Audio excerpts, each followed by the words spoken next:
I think, there are, going back to the two kinds of progressivism, we've got them all two working in concert at the moment. Mm. We've got that economic liberal style, but we've also got the close social justice left-wing form of progressive, which is very, very strong, of course, in our society. And that's providing or purporting, trying to provide, like the other side, if you like, maybe more moralistic than romantic. In fact, I wouldn't really trace much romanticism in it at all. But it certainly does come, one of the sources of that is very much a sort of a yearning for a better society. It's sort of an unfocused yearning for, I think it just basically sort of degrades into power. And that's very much, my argument in the book is that progressivism too often, virtually always, I think, just by its nature, does degrade into power politics.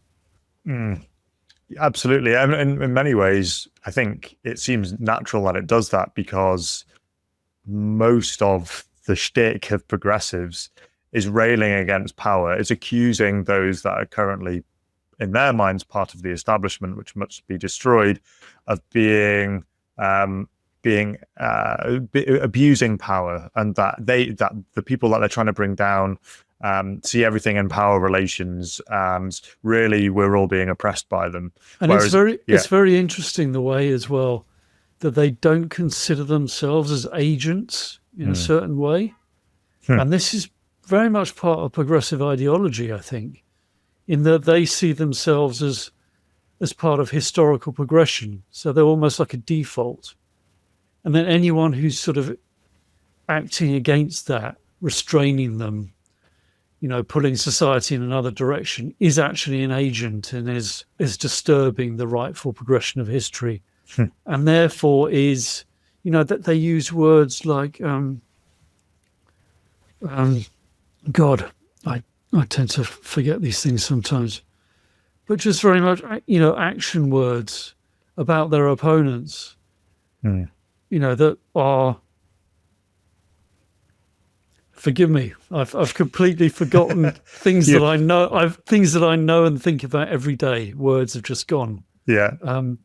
But yeah, no, it's a very interesting dynamic, and I really wish I could explain it better. Of considering yourself as being part of history with maybe a big H, which is, there's almost like two different lines. There's actual history, which is going up and down, and then there's sort of theoretical, ideological history, which is where these people are on, which is a path which is going upwards and improving,